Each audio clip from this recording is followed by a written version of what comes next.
Então, pessoal, boa noite a todos. Vamos dar início a mais uma reunião magna, né, do Serviço de Cardiologia do Hospital São Lucas, no nosso 36º ano. A reunião, Paulo, de número 1503. Poxa, que beleza. 1503. Que beleza. Hoje nós vamos ver um tema extremamente assim que interessa a todos nós, né? Interessa ao clínico, interessa ao cardiologista, que é o rastreamento e prevenção da pré-eclâmpsia, além da aspirina. Isso é um dado bem interessante. E para isso, nós vamos contar com a presença ilustre de Dr. Paulo César de Andrade Gomes, que ele é especialista em ginecologia obstetrícia e é professor adjunto na Universidade Federal de Sergipe. E um dia desses atrás ele nos brindou com uns comentários fantásticos, e foi por isso que eu desafiei o Paulo a vir falar da nossa reunião. Então, Paulo, primeiro, muito obrigado por ter aceito o convite, né? E sempre assim, sempre venha mais vezes, né? Que você seguramente enriquece muito a nossa reunião. E, Paulo, a tela é toda sua. Pronto, deixa eu pegar aqui, vai entrar na aula aqui. Tá perfeito. Pronto, então vamos seguindo aqui. Então, veja bem, esse é um tema extremamente importante. O dia 22 agora é o dia do rastreio, da pré-eclâmpsia. Aí a gente se indaga, por que a gente vai rastrear, né? Então, essa classificação, eu vou pular isso aqui para a gente não perder tempo, né? Só que aqui é precoce tardia. Então, veja bem, a gente entender na gravidez o seguinte: a grávida ela está bombardeada de progesterona. Então, o que acontece? A grávida é uma perdedora de sal. O que ela tem? Ela ainda tem essa enzima CORE, né, que é expressa pelo coração, mas o útero também, nessas pacientes, ele expressa. Vai potenciar o quê? A atividade do peptídeo natriurético atrial. Vai perder mais sal. O que ela tem que fazer para compensar? E, além do mais, é um transplante. Né? A gravidez é um transplante que você não tem imunomodulação exógena. O que ela vai fazer? Ela vai decuplicar os níveis de aldosterona dela, aumentar o volume plasmático. Então, a gravidez é um estado, na verdade, de sobrecarga hemodinâmica, é um estado hipervolêmico, né? E vai fazer com que haja o quê? Aumento da pré-carga, e como tem resistência periférica diminuída, a grávida normal tem diminuição da pós-carga. Se ela ficar hipertensa, ela vai ter o quê? Ela vai ter uma queda de volume plasmático, de débito cardíaco, inclusive, e vai ter o quê? Aumento na pós-carga. Então, isso aqui faz com que muita grávida ela descompense, né? E a gente vai ver uma coisa nova que a gente não sabia em relação ao aparecimento da pré-eclâmpsia, mas isso aqui é fundamental, que ela tenha que fazer os ajustes, né, para começar a reabsorver o sódio dela e aumentar o volume plasmático. Então, observem bem a artéria uterina no início da gravidez como é. A gente tem a aceleração sistólica, que é a força contrátil miocárdica, a desaceleração, que é a complacência vascular, o fechamento da válvula aórtica aqui e a resistência periférica aqui. O que vai acontecer? Com aquela modificação, essa mesma artéria ela vai encher a diástole. Aí, aquele sistema inicial da gravidez, que era de baixo fluxo e alta resistência, ele vai ficar de alto fluxo e baixa resistência. Isso é fundamental. Né? Então, para a gente ver, no início da gravidez, o fluxo nas artérias uterinas, 50 ml por minuto. Olha para quanto ele passa. Olha essa artéria como era aqui, como ela fica aqui, encharcada. Essa é a modificação básica na gravidez. Então, veja bem a curva de débito cardíaco, da pressão arterial média e da resistência periférica, né, na grávida. E a gente vê o volume plasmático, né? A gente vê que o volume de hemácias ele não aumenta na mesma proporção que o volume plasmático.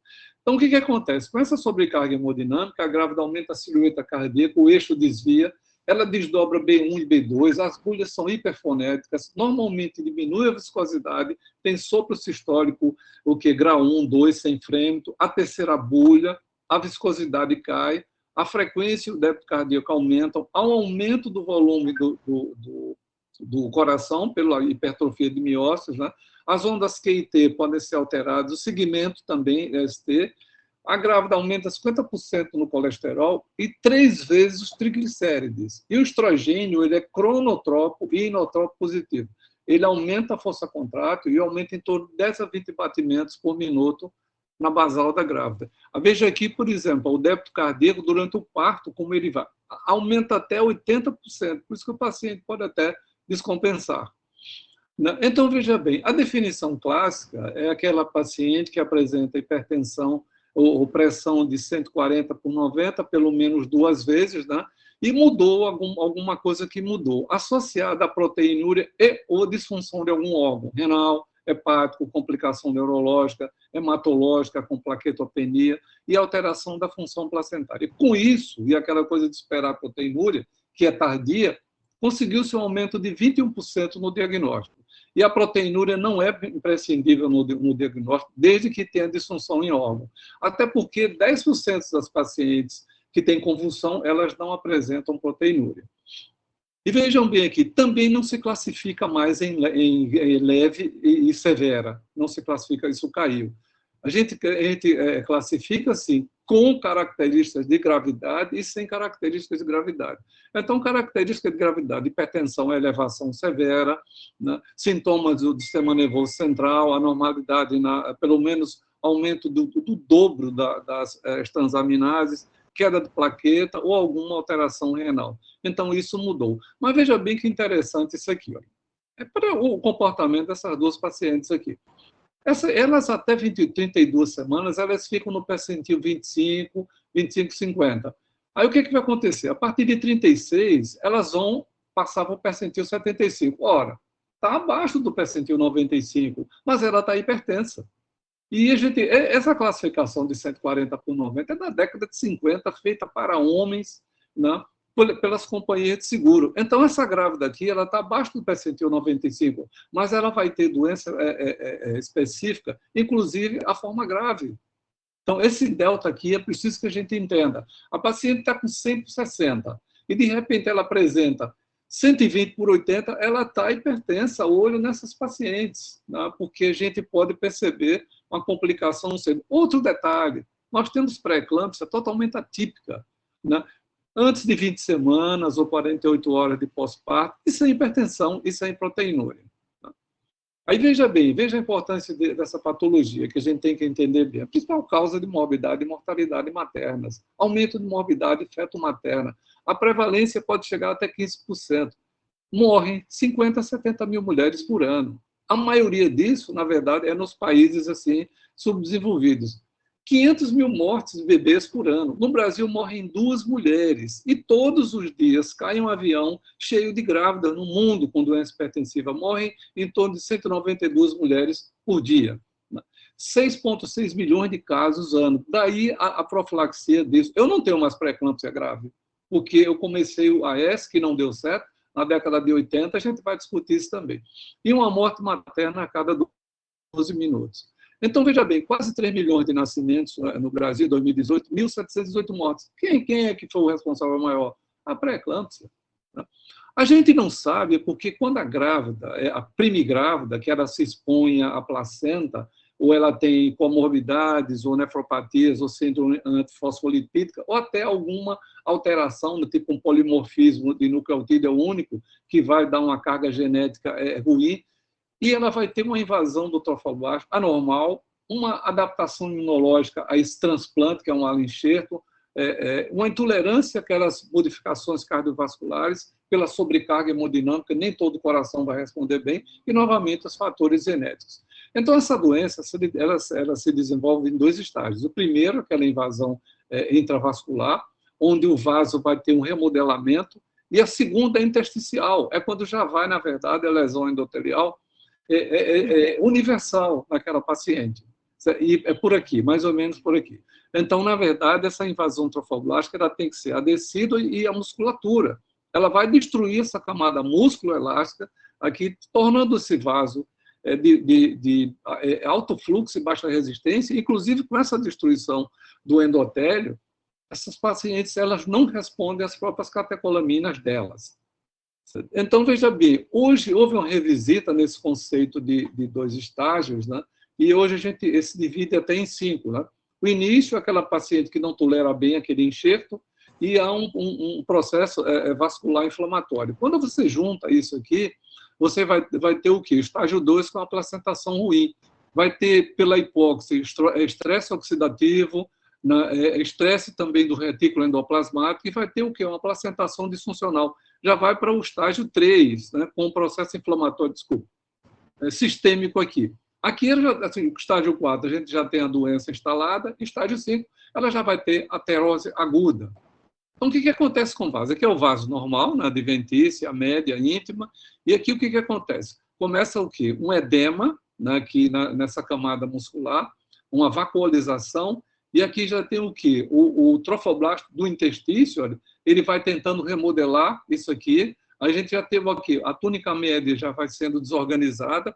Aqui, ainda essa invasão intersticial, ela é maior, vai desorganizando, o trofoblasto ele vai invadindo essa camada, vai destruindo, até remodelar totalmente a artéria.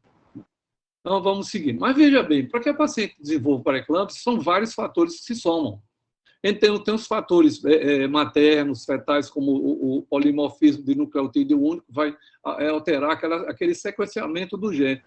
Aquela decídua, quando você pega in vitro, ela, na verdade, ela não decidualiza, ela não progride. Ou hemoxigenase que cai, fatores ambientais também. Por exemplo, a paciente que não fuma, ela não tem que fuma, ela não tem pré-eclâmpsia.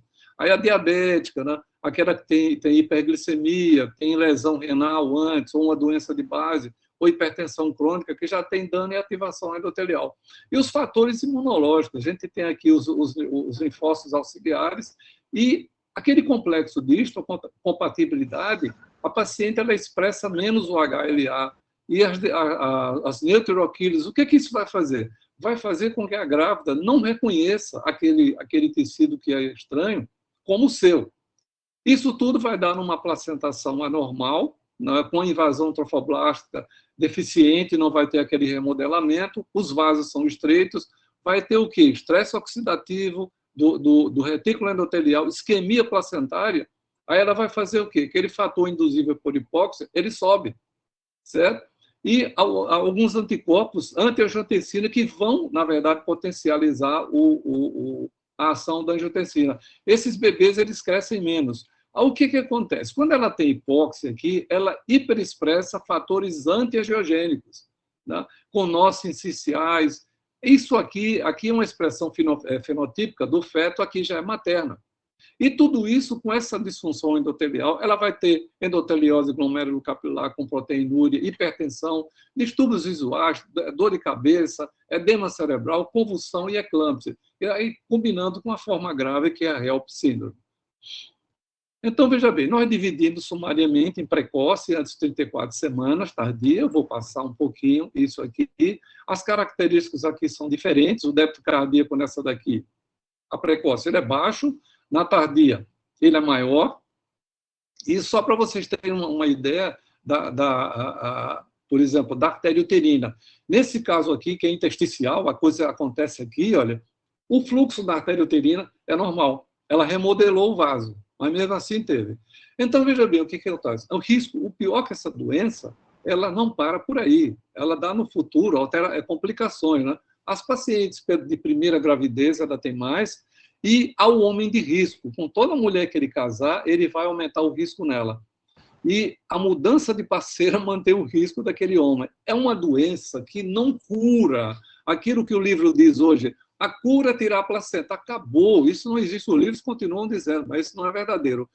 Nunca se viu você tratar uma pré-eclâmpsia e ela melhorar. Nada altera, portanto é incurável.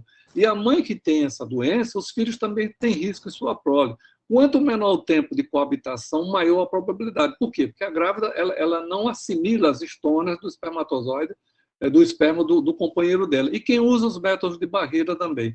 Se ela manter o mesmo parceiro, ela diminui o risco.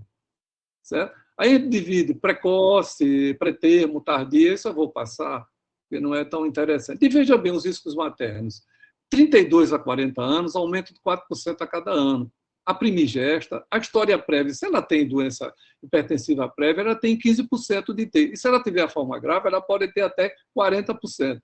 O intervalo interpatal curto ou muito longo também, a história familiar, filhos ou irmãs, 3 a 4 vezes, a obesidade, as afrocaribenhas também, a hipertensão, o diabetes, a síndrome antifosfolipídica, lúpus, nefropatas. Quem fuma tem menos. Interessante, né? Existe um método de barreira, a gente pode discutir isso também por quê. E essas pacientes que têm a forma grave, vejam isso aqui, viu? Reduz até 10 anos a expectativa de vida delas. Então, que fique claro isso, ela não cura com o parto, tem consequências a longo prazo, doenças cardiovasculares, maior incidência de hipertensão arterial, de coronariopatia, insuficiência cardíaca, AVC e morte materna. Diminui a expectativa de vida. É como um stress test, né? Vai ser um marcador de complicações cardiovasculares no futuro. Essas pacientes têm. Vejam bem, o risco relativo de doença cardiovascular no futuro, se ela tem, na verdade, a forma sem critérios de gravidade 2, passa para 5,4, mais que dobra o risco de hipertensão arterial futura, de coronariopatia e de AVC. Então, quem tem pré-eclâmpsia tem, na verdade, um carimbo no futuro de complicação cardiovascular. Isso a gente não sabia. E as crianças que nascem com essa patologia, elas têm mais risco de desenvolver no futuro hipertensão, doença cardiovascular e metabulopatias também. Vamos ver aqui. E veja bem o que acontece a longo prazo. Quem nasce prematuro tem massa ventricular aumentada quando chega na idade adulta. As mães ficam com 15% de sequelas renais. No sistema nervoso central, se tiver convulsão, ela pode ter um risco maior de infarto cerebral. O córtex cerebral diminui, com também alteração da substância branca, principalmente no lobo temporal. Função cognitiva pode ser visão mais baixa após 10 anos, marcador de morbidade e mortalidade no futuro, cardiopatia isquêmica, AVC. 400 mil mulheres com DEG recorrente, elas têm aumento da disfunção sistólica, cardiopatia isquêmica, 780 mil nulíparas após 15 anos, aumento de 15 vezes na hipertensão arterial crônica e 3,5 naquela paciente que teve sem critério de gravidade e 6 com aquela que teve com critério de gravidade. Aumento de retinopatia diabética e descolamento de retina, aumento de síndrome metabólica, diabetes, dislipidemias e aterosclerose. Então, aqui são as complicações para o feto, né? Eu vou passar isso aqui também, inclusive paralisia cerebral, QI baixo, perda auditiva, problemas visuais, que a gente já viu o retrato mais ou menos. Agora, o que a gente tem aqui? A gente tem os fatores proangiogênicos, eles vão, na verdade, potenciar a vasculogênese da placenta. Quais são? O endotelial, o placentário e o de transformação. Eles mantêm o quê? A integridade do endotélio vascular, aqui, o óxido nítrico, que é o EDRF, e agem também na regeneração do endotélio.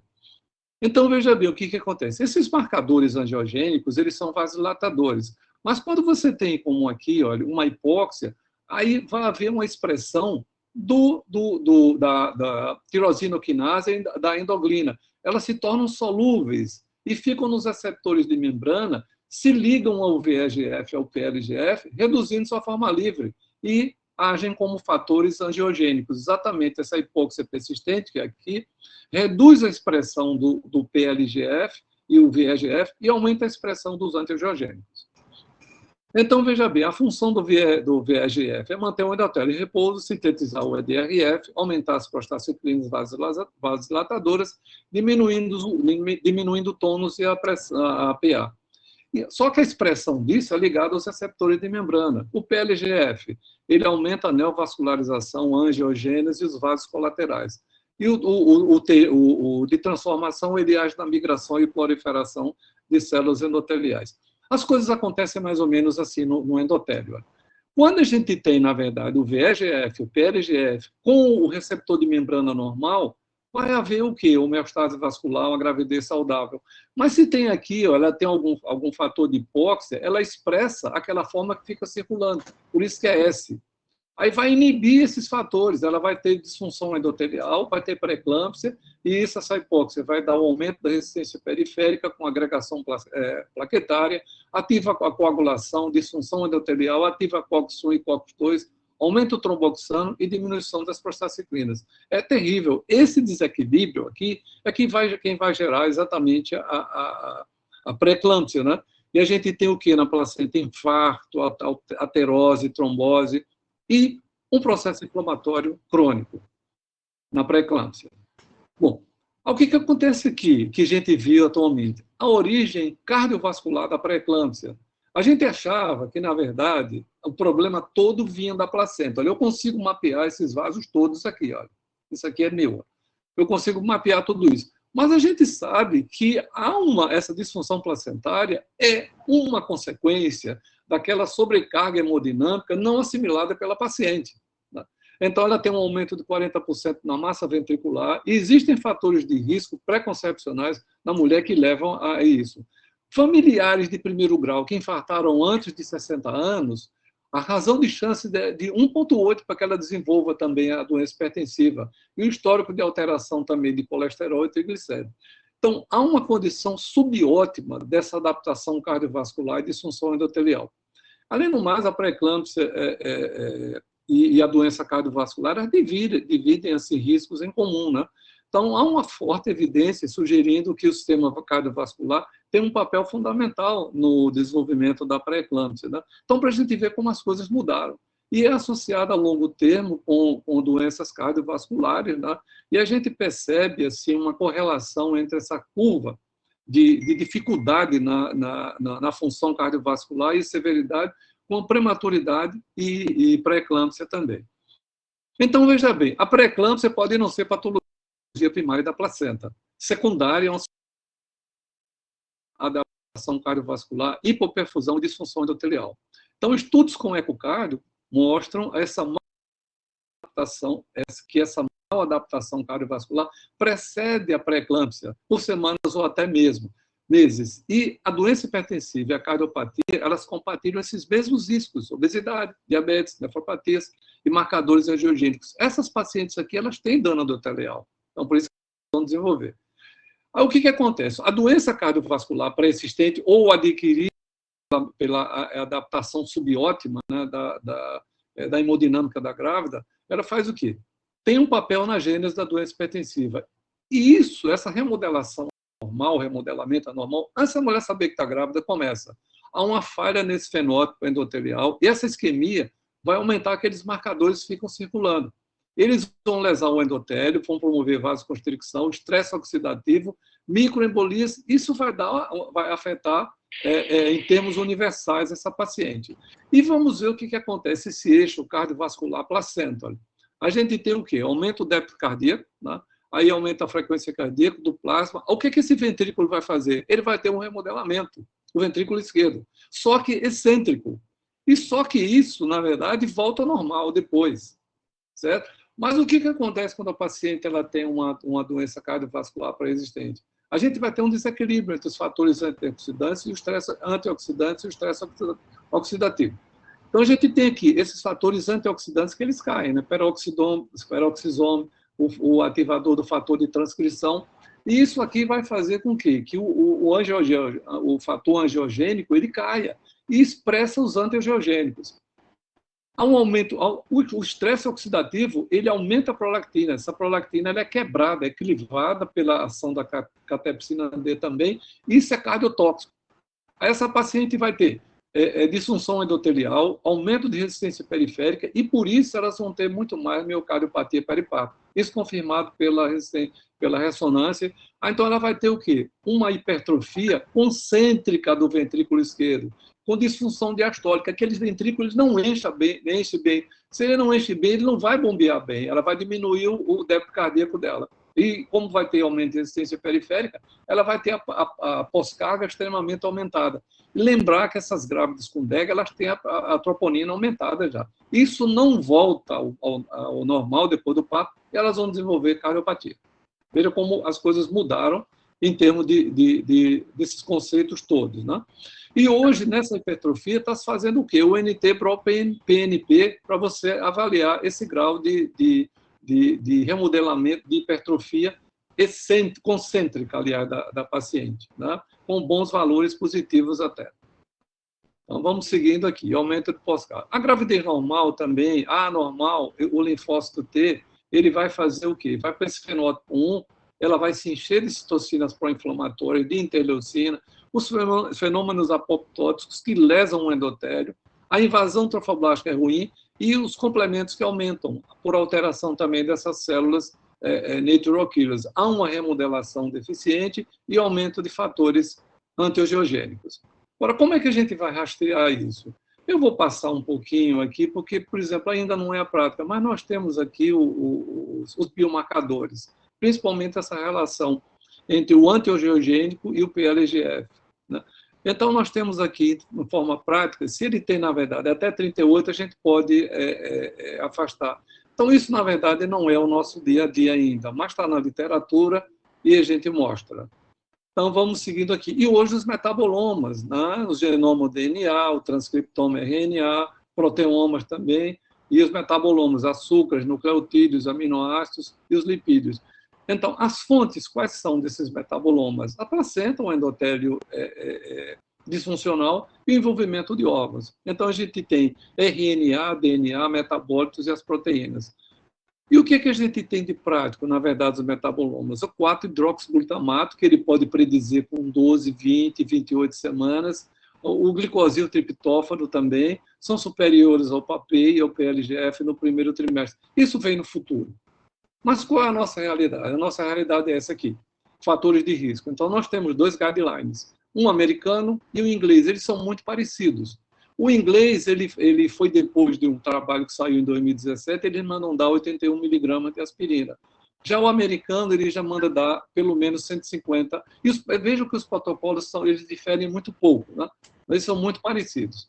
Vamos seguir, então, o American College, ele faz o seguinte, se o paciente tiver um ou mais fatores de alto risco, gravidez múltipla, hipertensão crônica, diabetes 1 ou 2, nefropatia, doença autoimune, eles mandam dar o que? Eles mandam fazer logo um desses, ou 2 ou mais dos moderados, eles mandam fazer aspirina. Certo? Vamos seguindo para não atrapalhar vocês. Agora, veja bem, se a gente analisar os fatores de risco somente, o que vai acontecer? É melhor fazer um paro ímpar, porque a taxa de detecção pré-termo é 40%, né? E a termo 34%, falso positivo de 10%. Aqui no Brasil, estão mandando dar aspirina para todo mundo e cálcio para todo mundo. Eu não concordo com isso. A gente, se tiver fator de risco, no livro. Eu não concordo com isso. Então, mas em 2000 agora, em 2016, o pessoal de Londres, que estuda muito, eles criaram um algoritmo aqui diferente, em torno de 11 a 14 semanas, e eles utilizam aqueles fatores maternos, a pressão arterial média, o doplo da artéria uterina e um marcador, um biomarcador, que é o PLGF. Bom, eles aí, vejam, assim, o Doppler da artéria uterina, se estiver acima do percentil 90, ele consegue detectar 90% da doença hipertensiva precoce e 96% daquelas que terão forma de pré-eclâmpsia. Primeiro trimestre, hein? Eu faço esse rastreamento no primeiro. Estudo com 32 mil mulheres, a previsão de 85% da forma precoce e quase 50% da tardia no segundo trimestre, usando o índice de pulsatilidade. Isso é um guideline que eles têm aqui. Então, veja bem, quando eu vou comparar aqui esse guideline aqui, com os riscos maternos, se eu for pegar a taxa de detecção do NICE, risco materno, eu vou ter 47%. Se eu usar aquele guideline combinado, eu vou para 90%, abaixo de 34 semanas. E abaixo de 37%. Ali, se eu uso somente os fatores de risco, 41%.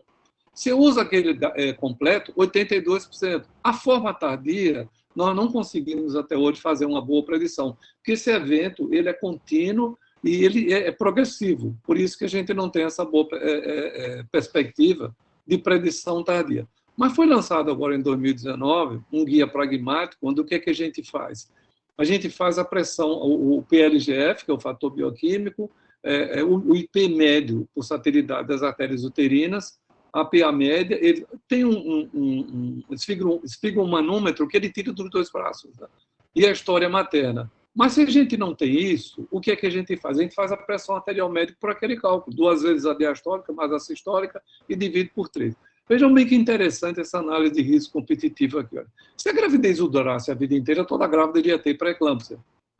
Mas a paciente de baixo risco, a idade gestacional vai para a direita e o parto é antes do evento. No alto risco, o evento vai ocorrer antes do parto. Então, nessa paciente, essa é a análise de risco competitivo.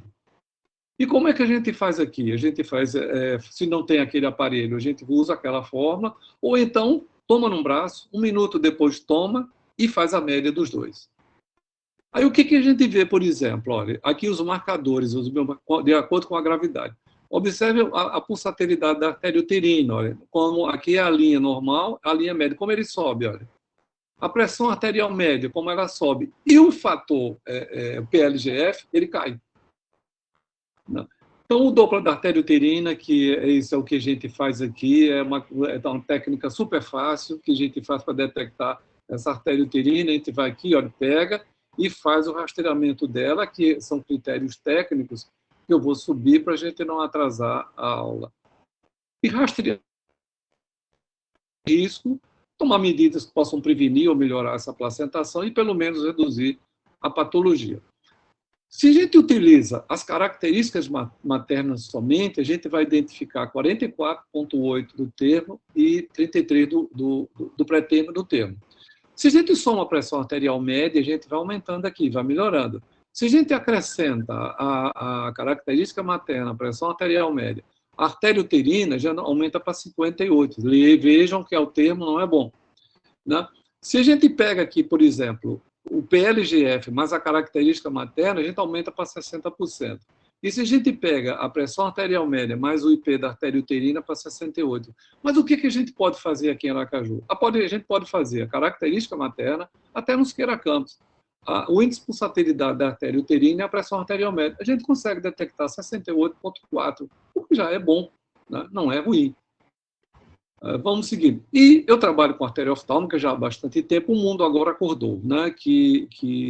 Na verdade, esse trabalho já dizia, 2014, mas agora, 2018, na verdade, o valor preditivo positivo é igual da artéria uterina, eu tenho uma boa experiência com isso, era meu doutorado na USP, mas por questões lá com uma... Eu estava terminando na certo.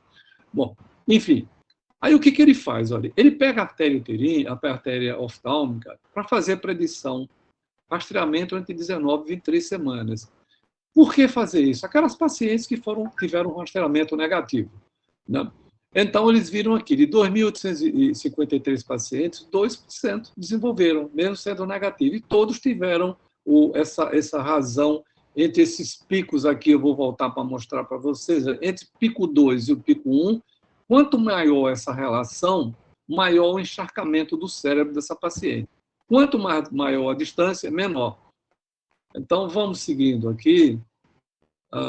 Então, vejam bem, olha, fazer predição com 19 a 23 semanas daquela paciente que vai ter pré-eclâmpsia abaixo de 37 semanas. Se usa, na verdade, as características maternas, eu consigo identificar 55 pacientes. Se eu coloco a artéria oftálmica, eu vou para 80. E isso, veja bem, com 19, 23 semanas. Se eu pego aqui, olha, somente a característica materna, aqui no pré-termo, antes de 37 semanas, eu pego aqui, olha, a característica materna, coloco a pressão arterial média e a artéria uterina, eu vou 81. Se eu colocar só a artéria oftálmica, eu consigo melhorar isso aqui. A mesma coisa aqui. Como está muito distante do termo, eu não consigo realmente bons resultados naquela paciente que vai desenvolver pré-eclâmpsia no termo. A performance da artéria oftálmica no olho é igual, mas se você fizer 2 vezes em cada olho, você melhora bastante essa performance. Né? Mas a gente não tem grandes alterações, ou praticamente nenhuma, em relação um olho com o outro. Mas essa predição, esse trabalho aqui, olha, de um colega de Salvador e com o professor Nicolaides, lá de Londres. Ele também fez essa observação de entre 35 e 37 semanas, pacientes que foram negativas no rastreamento. Então, a gente teve aqui 2,6%. Se a gente pega para fazer uma predição daquela paciente que vai ter pré-eclâmpsia antes de 3 semanas do período que você está avaliando, só com o histórico materno, 31%. Quando você coloca a artéria oftálmica, para onde sobe? E você coloca o histórico materno, mas a pressão arterial média, 70, só a artéria oftálmica. A mesma coisa se você colocar com a bioquímica, só a artéria oftálmica fica igual. E melhorou de qualquer forma para essa paciente que vai desenvolver pré-eclâmpsia a qualquer momento, que é mais aí não é tão tardio, melhora bastante. Então, aqui, a mesma coisa que ele viu, o pessoal de Londres, já não está o colega de Salvador, é o Dr. Manuel Sarno, ele tem uma boa experiência também, que basicamente mostra que o índice de pulsatilidade da artéria uterina e a pressão arterial média, né? E a relação entre os picos de velocidade na verdade, é o melhor parâmetro. Veja aqui uma artéria oftálmica normal e uma artéria oftálmica totalmente encharcada, né? Então, a gente pode dizer que pode incluir o Doppler da artéria oftálmica nesse rastreamento com 22 semanas e com 36. Bom, aí o que a gente vai utilizar e como utilizar? Ora, se a paciente fizer exercício moderado, ela consegue 40% de redução. E se ela, por exemplo, se usa aspirina, ela consegue 60% de redução na pré-eclâmpsia pré-termo. E se ela tem deficiência de cálcio, e você dá, só funciona naquela deficiência de cálcio, pode reduzir 50%. E o parto programado, né, que você tem que ter sua definição de quando você vai fazer o parto. Bom, o que é que a gente sabe de fato que tem benefício? Né? O parto, a aspirina e o cálcio. E potencial, se eu colocar isso aqui, e potencial, a gente tem pravastatina, metformina, o exercício e o esomeprazol também. Benefício nenhum, repouso no leito, óleo de peixe, ácido fólico, alho, restrição de sódio, vitamina C, D e E. Então, isso não tem, na verdade, benefício nenhum. A metformina foi um achado, usando em pacientes com sobrepeso, sem diabetes, 75% não tiveram doença hipertensiva específica da gravidez. Aqui é um mecanismo de ação, né, da aspirina, que é, na verdade, Hipócrates, no ano 400 a.C., ele já usava a folha do salgueiro para dores. Então, o mecanismo de ação, a gente ainda tem que esclarecer algumas coisas. Mas a gente sabe que melhora a placentação, reduzindo a pré-eclâmpsia. Inibe a agregação plaquetária e diminui o infarto placentário. E tem ação também anti-inflamatória, estabilizando o endotélio. Mas esse trabalho aqui é fantástico. Esse colega aqui, ele é brasileiro, né? Ele hoje está na Austrália. Ele fez um rastreamento combinado, aquele rastreamento combinado, entre 11 e 13 semanas, um N de 26.941. Identificou 11% dos pacientes com alto risco. Randomizou com placebo e aspirina, dando 150.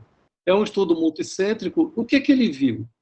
Ele viu, assim, houve uma redução de 90%, quando ele usa a aspirina 150, naquelas pacientes que iriam desenvolver pré-eclâmpsia abaixo de 32 semanas.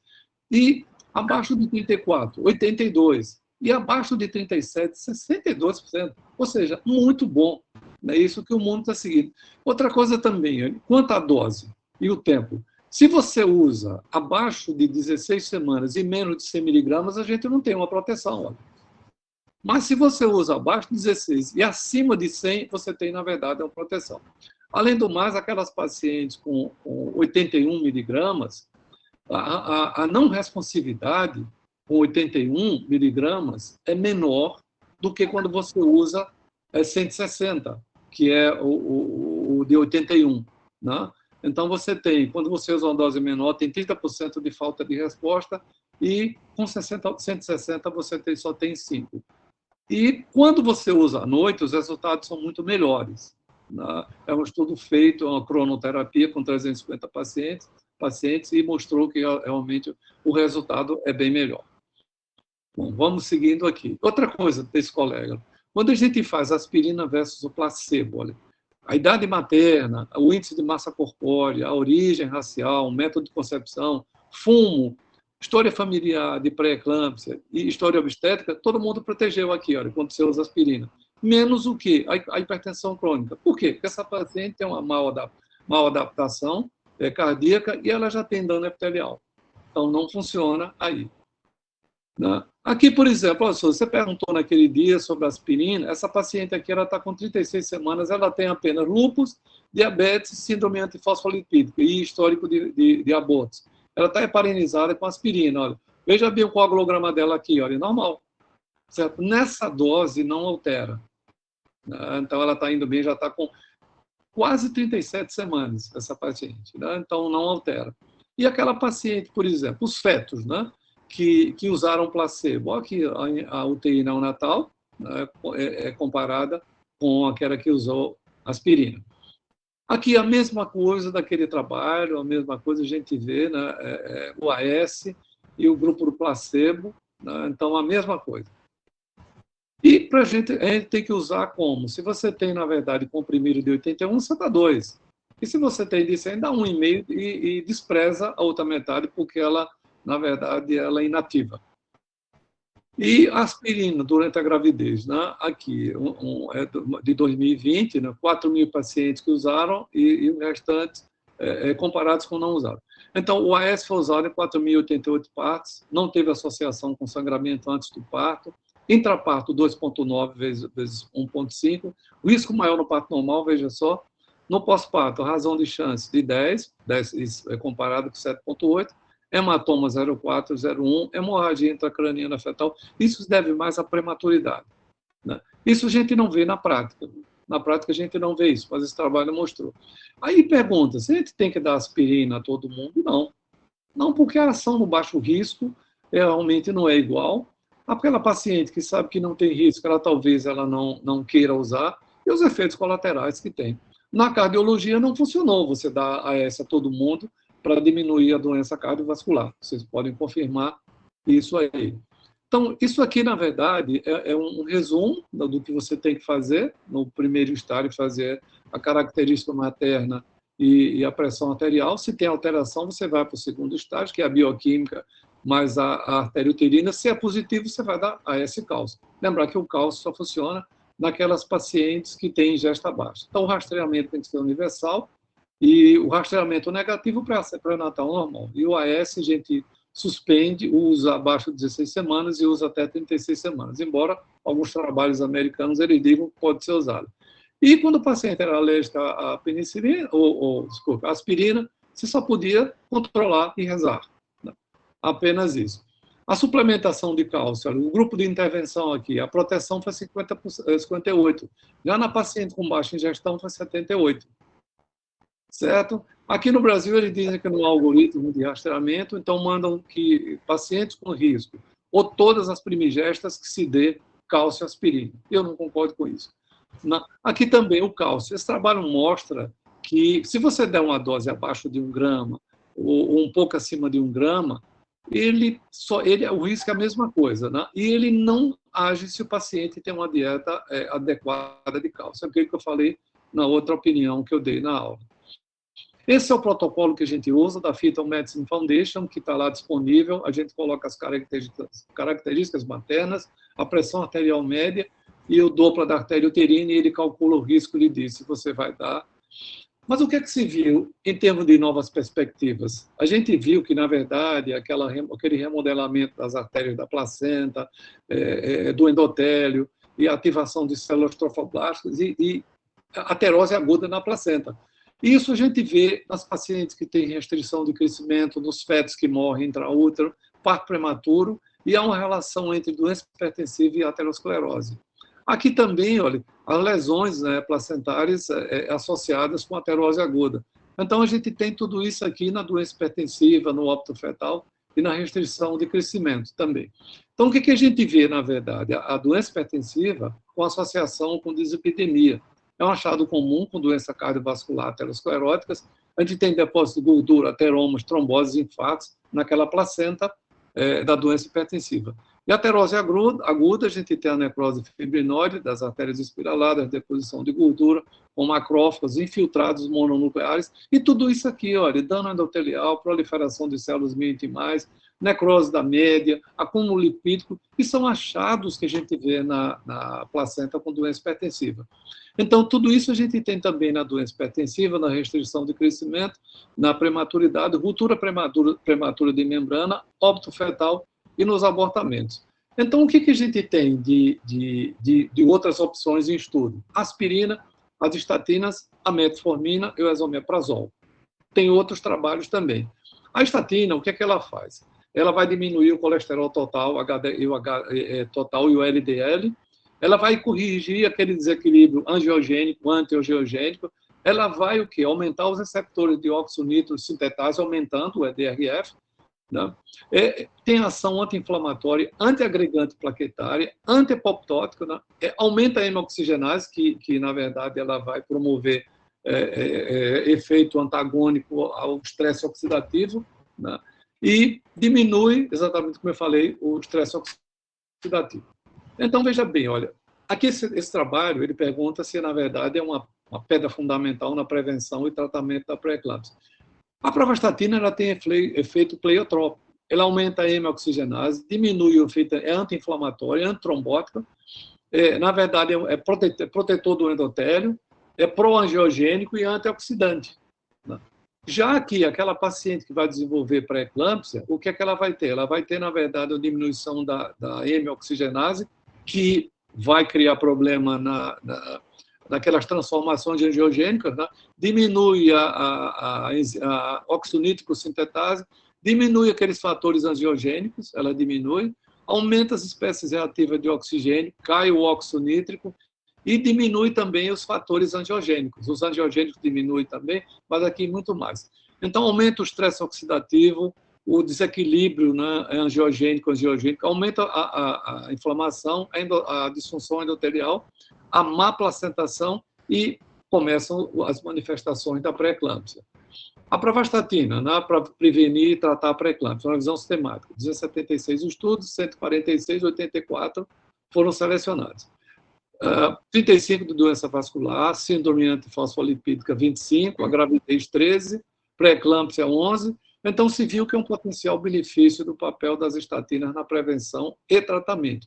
Aqui é o papel das estatinas na prevenção da pré-eclâmpsia. Aquilo tudo que eu falei, olha, que a pravastatina faz. Né? Ela o quê? Ela melhora aquele remodelamento da artéria, ela vai reequilibrar aquele desequilíbrio, né, angiogênico, antiangiogênico, vai diminuir os antiangiogênicos e aumentar os angiogênicos. Aqueles linfócitos auxiliares pró-inflamatórios, ela diminui, aumentam aqueles que são anti-inflamatórios. Aqui é a mesma coisa, reduz o estresse oxidativo. Né? E a gente tem o quê? Fator angiogênico aumentado, aumenta a óxido nítrico sintetase, diminui a endotelina e faz a prevenção da pré-eclâmpsia clínica. Então, isso é promissor, como diz aqui. Né? Esse trabalho aqui, ele manda, se você der pravastatina entre 35 a 35, mais ou menos 7 dias, não vai resolver nada. Lógico, né? A doença está instalada, eu não sei nem porque tem um trabalho desse. Porque realmente, aqui, quando você faz versus placebo, estudo multicêntrico, duplo placebo controle trial. 1.120 pacientes de alto risco para BEG a termo, 29 saíram. Pravastatina, 20 miligramas entre 35 e 37 semanas até o termo. Lógico que isso aqui não vai reduzir, porque a doença está instalada. Você não tem por que realmente a gente está analisando o trabalho dele. Isso já aqui, olha, 2022, uma meta-análise, né? Se você usar entre 10 e 30 semanas, 10 miligramas para fazer prevenção. 20 a 40, prevenção e tratamento. E não tem efeitos negativos no feto e poucos maternos. Agora, se você vai dar com 35 semanas, você não vai resolver nada. O grupo 1, antes de 20 semanas, para prevenção. O grupo 2, após 20 semanas, para prevenção. E o grupo 3, doença instalada. O que a gente viu? Naqueles casos que você usou na forma adequada, houve uma redução de 45% nos partos prematuros, 61% na doença hipertensiva, redução de 45% na restrição de crescimento e redução de internamento na UTI neonatal. Então, a gente tem boas perspectivas. A metformina, ela inibe a gliconeogênese hepática, inibe o fator induzível por hipóxia, suprime a insulina e diminui aquela absorção gastrointestinal de glicose. A ação na prevenção, ela melhora a função cardiovascular, aumenta a sensibilidade à insulina, reduz o ganho de peso, reduz os antiangiogênicos, melhorando a angiogênese, melhora o desequilíbrio anti-angio e antiangiogênico. Então, bom potencial para uso na prevenção também. Quando você compara 838 pacientes com metformina e 836 com insulina, a gente viu que naquelas pacientes randomizadas que estão usando medicações para redução da glicemia, a metformina foi associada com um ganho menor de peso na gravidez e com um risco menor de pré-eclâmpsia quando comparada com a insulina.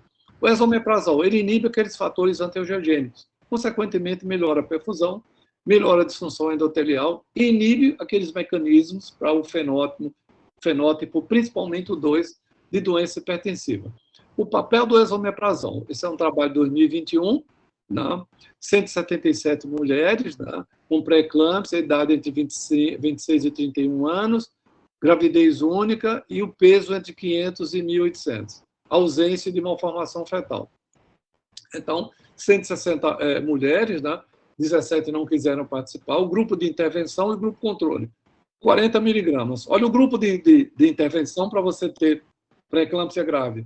Olha o grupo de intervenção para você ter queda dos fatores antiangiogênicos, né? Edema pulmonar, óbito materno, felizmente nenhum. E o que a gente vê? Quando você combina os dois, você tem, na verdade, uma função endotelial melhor dessa paciente. E os inibidores da bomba de próton e o risco de pré-eclâmpsia também considera-se promissor na prevenção da doença. Então, veja bem, existem estudos novos, desculpa eu ter que correr um pouquinho, inibidor de COX-2, sulfasalazina, azatioprina, antitrombina recombinante, ativador recombinante da proteína C1, antidigoxina, melatonina, e está se usando agora o silenciador da expressão do gene do SL-FLT. E anticorpo monoclonal, eculizumab também. O sildenafil foi usado há uns 6 anos atrás em fetos com restrição e, por ter um número grande de óbitos fetais, esse estudo foi interrompido. Mas o pessoal está fazendo um estudo agora com doença hipertensiva. Aqui são outros, né? Peptido natriurético, tal, não vou... Bom, e essa praça vocês conhecem, né? Estância, que é meu pai. Bom, agora vamos... O que vocês querem discutir? Desculpa, eu corri um pouco, mas a aula é grande, não teve jeito de eu reduzir. Doutor Paulo, foi uma aula excelente. Eu acho que o senhor abordou bem tanto a fisiopatologia, né, quanto os principais trials aí sobre o tratamento, sobre o rastreamento, né? Eu acho que muito em medicina a gente sempre quer rastrear quem é de risco, justamente para não dar para toda a população, né? O pessoal fala, joga estatina na caixa d'água, todo mundo vai se dar bem, mas não é bem assim. Né? Tem os riscos também, né, das drogas, das medicações, a aspirina é um risco de sangramento. Parabéns pela aula. Eu vou moderar aqui a sessão a pedido do Dr. Souza. O Dr. Souza está em outro webinar, né? Ele saiu no finalzinho da aula. Nós temos aqui 2 pessoas já querendo fazer alguns comentários. Primeiro foi a doutora Thaís Vieira. Oi, Thaís, tudo bem? Boa noite, eu quero parabenizar Paulo, né? Excelente aula.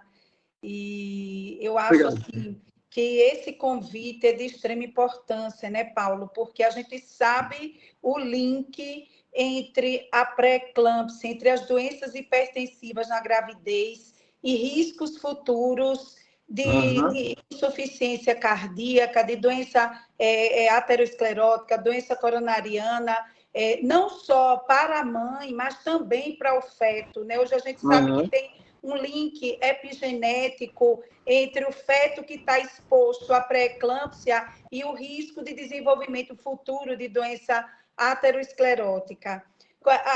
Esse conceito novo de pré-eclâmpsia precoce, abaixo de 34 semanas e tardia, que inclusive agrega um risco maior, né, de complicações, porque a gente sabe que hoje também está sedimentado que um feto que tem restrição de crescimento intrauterino, parto prematuro, tudo isso é fator de risco para um desenvolvimento futuro de uma doença aterosclerótica. Então, acho que compartilhar com a obstetrícia essa preocupação de ser acompanhado pelo cardiologista, uma paciente que faça doença hipertensiva na gravidez, pré-eclâmpsia, eclâmpsia, é assim de extrema importância. Eu queria só lhe fazer uma pergunta de uma maneira prática. A gente sabe, inclusive, que o benefício da aspirina na pré-eclâmpsia precoce, abaixo de 34 semanas, eu li um artigo recente, a gente participou agora do Congresso de Cardiologia da Mulher, que tem maior gravidade, ela é extremamente benéfico. E a dualidade que tem em termos de conceito de quando usar, quando não usar a aspirina. Na sua prática, doutor Paulo, que não é pequena, né? Quais são os critérios que o senhor adota? Eu vi ali que o senhor vê características da mãe, vê característica do ultrassom, das artérias uterinas, oftálmicas, mas como é na sua prática que o senhor direciona uma gestante para usar aspirina ou não?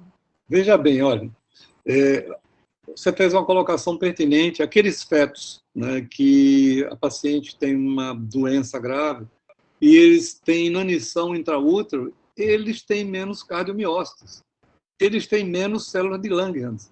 Quando eles crescem, vão se tornar obesos e cardiopatas, né? Tudo é chamada programação celular de Barker. O feto reprograma a sua vida celular ali. Isso foi visto na Segunda Guerra Mundial, num estudo na Holanda. Mas veja bem, Thaís, olha, se a gente usar os fatores de risco para você só o fator de risco, você só vai detectar 39% dos pacientes. É melhor um para o ímpar, se você usa ou não usa. Sim. Mas o que eu faço? Eu pego os fatores de risco. Olha, eu vou dar um exemplo que ocorreu semana passada. Um colega me pediu um morfológico do primeiro trimestre, mas não pediu Doppler. Aí eu disse à paciente, lógico, o exame encarece um pouco mais. Aí eu mandei ligar para ele, ele disse que não precisava. Eu fiz. Eu fiz porque você perde a oportunidade. Ora, morrem 192 mulheres no mundo por dia. 2 mulheres no Brasil morrem por dia. Então eu fiz. Eu fiz por quê? Porque eu sou médico. Né? Bom, também eu fiz o exame. Porque você vai perder a janela. Porque você sabe, se você usa depois de 16 semanas, pode agir sim. Mas não é, o protocolo não é assim. Então, veja bem o que eu faço. Eu pego o histórico da paciente, né? Eu faço a pressão arterial média, se eu não tenho aquele aparelho, mas eu tomo a pressão dela e faço a média ou uso aquela fórmula. Né? E faço o quê? O Doppler da artéria uterina. Eu não uso a bioquímica, porque a bioquímica é cara. Eu consigo detectar 70% dessas pacientes que eu vou indicar a aspirina para ela. Então, se eu faço somente a característica materna, é ruim. Então, são esses os critérios. E eu uso 150. E uso à noite. Por que eu uso à noite? Porque o estudo foi feito com 350 pacientes. Você fazia o uso pelo dia e pela noite. O controle de pressão arterial foi muito melhor naquela que usava à noite. As complicações fetais também foram muito menores naquelas que usaram. Então, é bedtime. Você manda usar à noite. Então, o meu critério de usar aspirina exatamente é esse. Eu acho que desses todos aí, a pravastatina é que vai ficar. Então, a gente vai ter, por exemplo, aquilo que eu digo sempre assim, se a gente vai para o livro hoje, está lá, quem cura a pré-eclâmpsia é o parto. Não cura. Não cura. É uma doença que... E aquela orientação atual, né? Que, na verdade, não é a placenta quem vai... É o fator primário. A placentação anormal é consequência de uma mal adaptação àquela sobrecarga hemodinâmica ou de uma cardiopatia de base. Isso não se sabia. Então, o meu critério de uso, Thaís, é exatamente esse. E usa por quanto tempo, doutor Paulo? Olha, na doença hipertensiva, eu suspendo com 36 semanas. Se você pegar o up-to-date, no americano, ele diz que você pode usar até o parto. Eu não uso até o parto, não. A partir de 36, eu tenho um paciente na mão que eu vejo o paciente toda semana. Toda semana eu vejo, é protocolo. Toda semana ela está lá no consultório para examinar. Então, eu suspendo com 36. Essa paciente que tem lúpus, tem diabetes, né, e síndrome antifosfolipídica, que teve vários abortamentos, eu já suspendi. Mas o coagulograma dela é tudo normal. Né? A aspirina, acima de 500 miligramas, é que ela tem, na verdade, efeito analgésico. Né? E ela tem um bloqueio assim, um tanto mais seletivo de COX-1 e 2 nessas dosagens. Ela inativa a plaqueta. Mas, ora, por que ela não vai agir no endotélio? Você tem trilhões de células endoteliais fabricando prostaciclina e você tem 150, 170 mil plaquetas. Então, é por isso que, na verdade, não altera. E nessas doses, a gente não tem complicações hemorrágicas. Aquele trabalho que eu mostrei não é a clínica do dia que a gente vê, não é o dia a dia. Obrigada. Nada. Doutor Marcos Almeida, boa noite. Meu cardiologista. Boa noite a todos. Parabéns aí ao professor Paulo César pela brilhante, realmente, conferência. Uma quantidade de conteúdo extremo. Eu tinha 2 perguntas a fazer. Uma delas envolve um comentário. Bom, primeiro, a questão do impacto, né, desse tema. Recentemente, eu tive a oportunidade de publicar um artigo de TCC de aluna. Realmente, a epidemiologia da doença hipertensiva da gravidez no Brasil é uma coisa, assim, relevante, um assunto cada vez mais relevante. E das minhas perguntas, a primeira em relação... A gente antigamente tinha essa ideia de que se uma gestante que teve eclâmpsia ou pré-eclâmpsia passasse 5 anos sem nenhum evento, sem nenhum problema, a gente considerava que ela já estava livre da doença. Você deixou na sua conferência claro que isso é algo para nunca, né? Então, a minha primeira pergunta seria: que tipo de avaliação a gente faria de periodicidade para uma paciente pós-eclâmpsia que os exames deram normais? Por exemplo, eu fiz a avaliação 6 meses após, está tudo bem. Se eu deveria fazer anual, semestral, e se tem algum protocolo específico para isso. E a segunda é em relação à pravastatina. Eu acredito que os colegas vão concordar que a pravastatina não é a estatina mais utilizada no momento na cardiologia. E existe uma série de efeitos das estatinas que são efeitos de classe. Mas, assim, você acredita que as outras estatinas teriam benefício ou a pravastatina tem algo específico, além daqueles efeitos pleotróficos que você citou, efeitos antioxidação, que precisa ser mesmo a pravastatina? Veja bem, vamos ao primeiro. Né? Toda paciente que teve uma pré-eclâmpsia, ela é uma paciente de alto risco para ter coronariopatia, cardiopatia. Eu acho que ela deve ser vista semestralmente. Não. Se ela teve a near miss, ela tem 10 anos de vida a menos. Então, é uma paciente que ela tem um potencial muito grande, inclusive os fetos também dela. Não, então, você tem que ter, eu acho que essa paciente, e principalmente a gente está... Eu tô hoje cuidando de paciente 35, 36. Eu fiz o pai de uma colega, 6 meses atrás, 49 anos. Aí fez o quê? Diabetes gestacional e fez pré-eclâmpsia. Mesmo tendo feito o rastreamento, né? Porque a gente vai ter 2,6% daquelas pacientes que são negativas e elas vão desenvolver, né, a pré-eclâmpsia. Então, eu acho assim, a pravastatina, porque os protocolos todos foram feitos com ela, e que, inclusive, hoje o FDA libera para gravidez, porque, na verdade, a categoria dela era X, né? Mas hoje é liberada. Então, os trabalhos, como são com a pravastatina, e tem trabalhos encorpados de uma colega da Argentina, acho que é Mariana Votto, eu acho, e ela está tendo bons resultados, inclusive. Então, eu acho que dessas drogas é a que mais preenche, talvez, os requisitos para substituir aquela paciente que seja alérgica à aspirina. Joia. Eu ia perguntar justamente isso, sobre a teratogenicidade, né, das estatinas. Não tem nenhuma correlação, não. Assim, isso eu fui pesquisar bem, né, porque, por exemplo, se eu tiver uma paciente alérgica à aspirina, é a minha primeira opção. É fazer a pravastatina. E existem trabalhos com a rosuvastatina também? Não, em obstetrícia é pravastatina. Certo? Então, a rosuvastatina, eu acho que as minhas pacientes que usam, elas têm muita dor. Eu não sei se é uma amostragem muito pequena, mas em obstetrícia é pravastatina.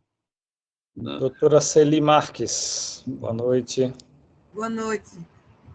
Doutor Paulo, foi um prazer estar aqui, uma oportunidade inefável, porque o senhor conseguiu, em tão pouco tempo, resumir, fazer uma síntese, né, com maestria do que se pode falar de pré-eclâmpsia e com atualização, né?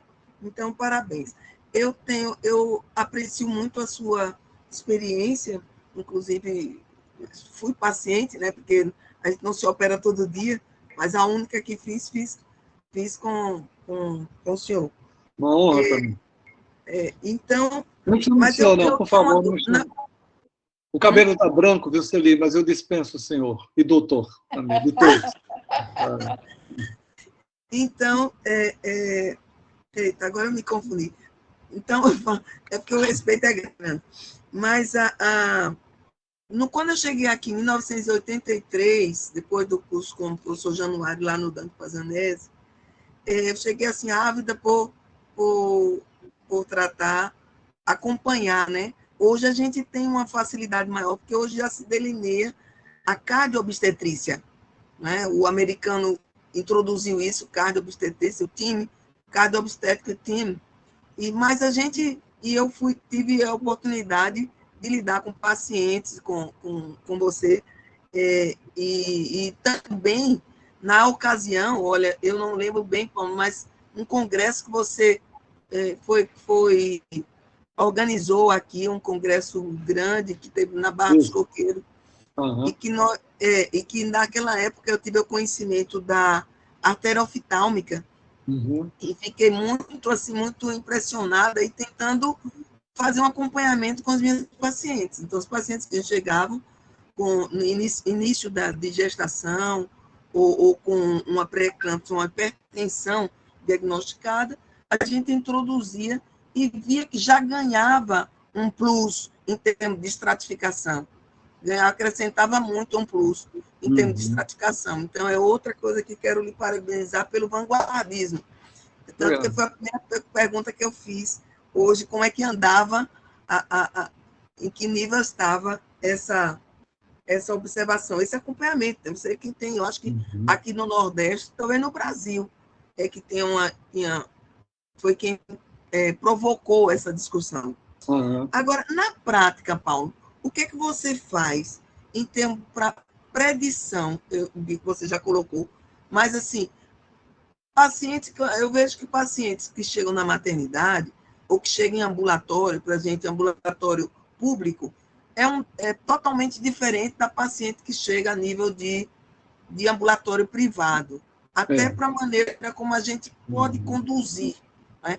Então, de uma maneira geral, no paciente mais diferenciado, você chega a utilizar medidas de PLGF, SLT1? Primeiro, como eu tenho praticamente quase 70% de taxa de detecção sem o PLGF, eu não tenho usado, porque você encarece. Né? Sim. Mas mesmo você retirando o protocolo, ou tirando o PLGF do protocolo, você não perde muito. Mas o ideal é fazer. O problema é que você sabe que é assim. Você diz, às vezes o paciente ele não quer pagar e não é barato. É como metabolon. Metabolon é fantástico, mas é muito caro. Eu coloquei só a título da informação. Mas, por exemplo, eu tenho um rastreamento que é muito bom com a história clínica do paciente, com a pressão arterial média, né, e com a artéria uterina. Ora, é muito bom. A oftálmica, como eu já estou com a uterina ali na mão, eu faço. Agora, a oftálmica é fantástico. Eu posso até dar essa aula para cardiologia também, porque veio mudar a fisiopatogenia da doença hipertensiva. Né? O livro está lá até hoje dizendo que é vasoconstricção generalizada. Não é. A mulher encharca o cérebro com a doença hipertensiva específica. Ela tem, na verdade, o PRES. Ela tem encefalopatia posterior reversível. Né? Então está errado aquilo, como o livro continua dizendo que quem cura a doença hipertensiva é o parto. Vocês vejam que aqueles trabalhos que eu tirei são da cardiologia, porque no livro de obstetrícia não vem. Vocês se observaram. Essa fisiopatogenia mais apurada que eu retirei da cardiologia e não da obstetrícia, porque continua lá no livro. Olha, é a história lá minha com a artéria oftálmica que eu terminei deixando lá em São Paulo, porque, enfim, mas eu acho o oftálmica fantástico. Sabe? Primeiro, não é vasoconstricção generalizada. Segundo, eu consigo diferenciar se a hipertensão, por exemplo, tem uma paciente com lúpus lá na clínica e pediram como pré-eclâmpsia e tal. Aí eu fui para a artéria oftálmica perfeita. Eu disse, olha, ela está reativando a doença, ela não tem doença hipertensiva específica. Porque você sabe, pela oftálmica, ela tem uma reativação da doença. Vai ver o corticoide ou o antimalárico de síntese que você está usando, vai rever isso aí, porque ela não tem pré-eclâmpsia. Então, a artéria oftálmica é fantástica, né, eu acho. E eu tenho essa aula prontinha também. O dia que vocês quiserem, a gente suscita discussões, né? Porque falar para cardiologista, eu não tomei nem café, eu perdi o apetite, né? Porque você está falando, para cardiologista é complicado. Ia ter que falar de hemodinâmica, ter Marcos Almeida assistindo. Ainda bem que eu não ouvi, porque se eu visse que ele estava aí, eu ia ficar mais preocupado ainda. Agora, outra coisa importante também, que eu vejo na prática clínica, no mundo real, é que as mulheres elas estão cada vez se tornando gestantes mais idosas, né? Com maior idade. Mais comórbidas. A minha leva atual é 35, 37, 38, 40. Exatamente. Mais comórbidas. E essas comorbidades, elas impactam no aparecimento e no agravamento da pré-eclâmpsia. Então, assim, sempre que eu tenho oportunidade, eu chamo a atenção do quanto a gente deve cuidar dos fatores de risco prévios, dessas comorbidades, para entrar numa gravidez. Mas essa não é a nossa realidade, né? Se preparar para conceber. Então, o ideal seria, talvez, se preparar para conceber. Você concorda com isso? Sem dúvida, sem dúvida. Né? Olha, eu não vejo vantagem em estar prima engravidando, assim, digamos, com 35 anos. Se você engravida aos 20 anos, você tem 1 para 1.070 a chance de ter uma síndrome de Down. Se você engravida aos 40, você tem 1 para 70. Então, é muito bonitinho, tal. Essa colega, por exemplo, eu até brinquei com ela, minha filha, você não vai engravidar mais não, 49 anos, está com o bebezinho dela em casa, mas é estressante. Eu tive que tirar o bebê antes, eu tive que tirar com 36 semanas, preocupado com a hemodinâmica do feto, eu fazia aquele Doppler cerebral médio, ducto venoso. Ducto venoso é fantástico, é o primeiro bypass do feto. Né? Então, é fantástico. Ele vai avaliar o quê? A suficiência cardíaca daquele fetinho, porque o feto infarta intraútero, né? A gente fica achando que o feto infarta intraútero. Então, graças a Deus, ela ficou... Eu fiz o ano passado uma paciente com anomalia de Epstein. Olha, a tricúspide dela era lá no ápice, hipertensão pulmonar. Eu digo, pelo amor de Deus. Aí eu chamei o cardiologista, que eu ia fazer no primavera o parto dela. Mas ele avaliou, Paulo, dá para fazer. Eu digo, você vai para a sala, né? Ele foi, tranquilo, saiu bem, mas eu já disse, não engravide mais, né, senhora? 40, paciente com 40 e 43 anos, tal, por aí. Então, o ideal, eu digo todos os dias, o que até os 30... Aqui na minha casa, por exemplo, aos 32 anos, minha mulher tem os 3. Então, esse é o ideal. Porque a partir de 35, ora, o potencial de cromossomopatias, ele vai aumentando, as comorbidades também. Né? É como, por exemplo, hoje o ideal é que uma paciente com transplante cardíaco, ela não engravida, mas ela pode engravidar. Né? Lógico que é uma gravidez de alto risco, não, mas pode engravidar. As coisas mudaram muito. Né? Isso aí, e eu me bato com isso de pré-eclâmpsia, porque mata. É uma doença que mata a mãe, mata o feto. Então, olha, se a gente tem chance de rastrear e medicar, e evitar, olha, é 70% que a aspirina reduz abaixo de 32 semanas. E atentar para a dose, né? Desculpe, 70% não, 89%. Sim. Né? Então, puxa vida, é muito bom. Na verdade, é muito bom. E o uso noturno dá 10% de efeitos gastrointestinais. Mas veja bem, olha, na maioria das vezes, isso você contorna com muita tranquilidade. Eu não tenho na minha prática clínica esses pacientes que reclamam, são tamponados, né? Então, eu não vejo, mas a literatura diz, dá 10% de irritação gástrica, eu não vejo realmente. Doutor Paulo, e para paciente que teve pré-eclâmpsia na primeira gestação, o senhor, lógico, aspirina nela logo. Vai advertê-la sobre a segunda, né? E aspirina nela, ela tem no mínimo, olha, se ela teve a forma grave, ela tem 40% de repetir. E se ela teve a forma leve, ela tem 14,7%. Já é grave, já entra grave. Então, ela engravidou, certo? Acima de 12 semanas, 150 miligramas de aspirina para ela. Uhum.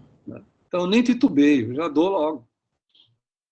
E o diagnóstico naquela paciente que já é uma hipertensa crônica, que às vezes pode até estar descompensada e chega para uma primeira consulta, né, gestante, e talvez a gente perca o parâmetro do que é a pressão normal daquela paciente pré-gestacional. Né? Como que a gente pode... Olha, aquilo que eu falei, veja bem, olha, se você tem uma paciente que ela está até 36 semanas, 100 por 60, ela passa por 120 por 80, ela está hipertensa. Cuidado com essa paciente. Esse critério de 140 por 90 é da década de 50. Foram as companhias de seguro que fizeram em homens de meia idade.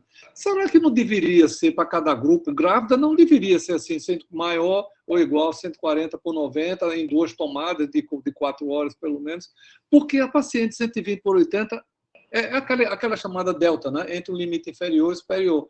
Ela vai ter pré-eclâmpsia também e vai ter a forma grave.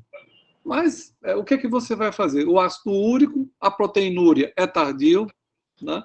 E você vai ver função renal. Se ela tiver, por exemplo, se ela tiver uma creatinina de 1,1, ou se ela dobrar as enzimas hepáticas, ela está desenvolvendo uma pré-eclâmpsia. Ou, o que é mais fantástico de tudo, a artéria oftálmica. Eu sei se é uma hipertensão crônica, ou se é uma doença hipertensiva superajuntada, ou se é uma doença hipertensiva pura, só com uma simples artéria oftálmica. Na aula que eu tenho eu fazendo a prática, né, eu consigo ensinar uma artéria oftálmica em 12 segundos, né, porque peguei mão. Né? Eu já tenho, sei lá, uns 8 anos, né, Celi? Uma vez você me pediu material. Muito, Ave Maria. 8 anos que eu falava, trabalho com isso. Você que me conseguiu os artigos, ninguém nem falava disso. Exatamente, eu estudo tudo que tem de artéria oftálmica que você precisar, eu tenho. Tudo, eu vivo olhando tudo. Então, eu já sei, eu não preciso nem tanto do laboratório. Eu vou lá e, por exemplo, às vezes chega o paciente lá na Santa Helena e o colega... eu digo, olha, não precisa nem fazer proteinúria, pode sulfatar essa aí. Vou lá, a artéria oftálmica está encharcada. Né? Ou seja, aquilo que está no livro dizendo que é vasoconstricção generalizada, não é. Não é. E você vê quanta coisa tem diferente. A pré-eclâmpsia, na verdade, é uma alteração cardiovascular. O problema da placenta é secundário. Né? Ou ela desenvolve, porque, na verdade, o que é que ela tem? Ela tem uma a grávida hipervolêmica. Ela tem viscosidade diminuída.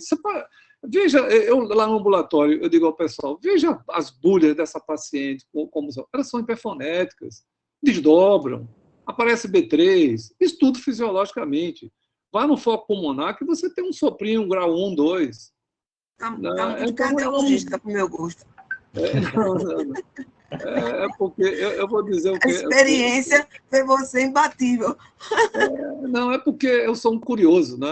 Eu gosto de ver tudo que Marcos diz, né? Que eu sou paciente dele, eu sigo, porque ele sabe de tudo disso, de coração, né? Por isso que quando Souza me convidou assim, né?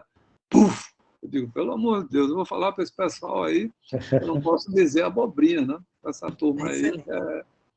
Não, foi excelente, doutor Paulo. Uma excelente apresentação, excelente Parabéns, discussão. Paulo? Parabéns. Eu tive que correr porque eu não queria cansá-los. Eu tentei reduzir essa aula. Eu saí pulando algumas coisas, mas eu não tinha como reduzir, sabe? Porque, na verdade, para a gente falar de prevenção, a gente tem que conhecer a doença. Claro. E a única forma que eu tinha era de falar daquilo tudo, porque aí a compreensão de vocês é muito mais assim, ampla do que simplesmente prevenção disso. Mas não sabe como é, só a gente que é da área, né, que vê tudo isso. Mas a oftálmica é fantástica, eu acho. Olha, eu dei na USP. Eu tive a honra de ser convidado para dar aula de artéria oftálmica na reunião da clínica obstétrica da USP. E já dei aí um bocado de lugar, já fiz lives várias aí, e o pessoal está... O mundo agora acordou, né? Porque o serviço mais importante de medicina fetal do mundo está fazendo agora. Que é o serviço do professor Nicolaides, é um grego, a maior autoridade em medicina fetal do mundo, e ele, através do professor Manuel Sarno, que é da Bahia, foi lá fazer o pós-doutorado dele, e eu já fazia antes, né? Eu já fazia bem antes. Legal. Alguém mais tem alguma pergunta, alguma consideração? Só dar os parabéns aí para o Paulo César. Obrigado. Brilhante conferência. Uma coisa que me chamou a atenção, Paulo, na sua conferência, é que talvez o mapa possa ser útil também aí no futuro, numa forma de parametrização para novos valores durante a gravidez. Talvez uma coisa desse tipo também não invasiva. Sem dúvida, porque eu não concordo com essa coisa tão assim, pétrea, que nem coisa jurídica, pétrea. 140 por 90, a paciente está com 100 por 60, ela está ali, está abaixo do percentil 95, mas ela está hipertensa. Então, olho nessas pacientes, que de repente, como essa paciente desenvolveu pré-eclâmpsia? Meu amigo, de 100 por 60 para 120 por 80, ela está hipertensa, sim. Aí vai atrás dos outros parâmetros, né? Proteinúria não é imprescindível mais, mas vai atrás do fígado, vai atrás do rim dela, vai atrás das plaquetas, né? Vai atrás da função. Porque, na verdade, tudo começa...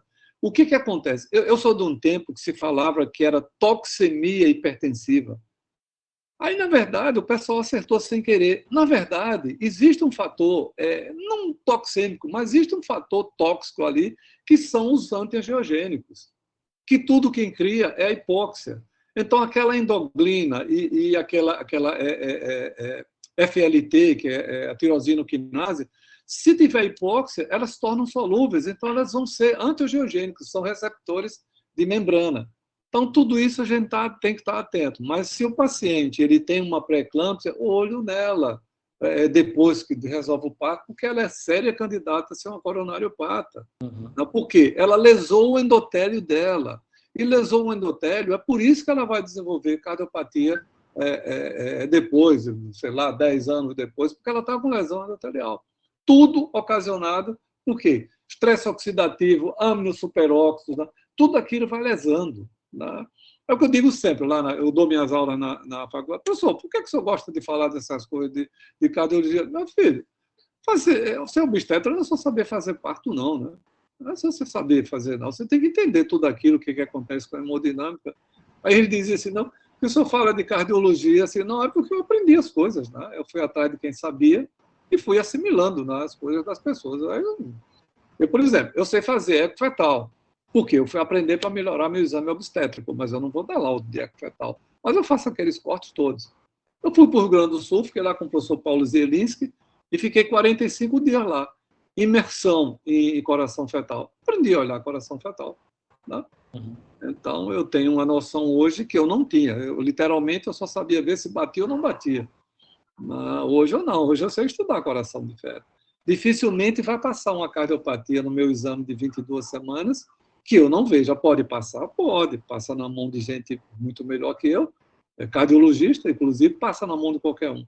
Mas, como o meu olhar hoje é diferente, a probabilidade de passar é muito menor do que há 15 anos atrás, quando eu não tinha esse domínio da técnica do estudo das câmaras cardíacas. Né? E a gente vê que o coração da grávida ele aumenta. Ele aumenta, depois volta ao normal. Aquela hipertrofia excêntrica, ela volta ao normal, mas a concêntrica não. Uhum. É isso que a gente tem que estar atento. É por isso que ela vai ficar cardiopata no futuro. Enfim. Pessoal, eu vou ter que me retirar, porque eu tenho outra reunião, infelizmente. Isso. Paulo, parabéns, viu? Obrigado. Parabéns, doutor Paulo. Momentos gloriosos. Obrigado. E se quiserem a aula de oftálmica, a gente programa outra vez. Eu dou. Então, vamos programar com o doutor Souza um retorno aqui em breve, então. Tranquilo, perfeito.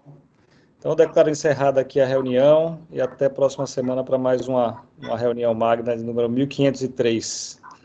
Até mais, pessoal. Muito obrigado. Um abraço, uma boa noite. Tchau, tchau.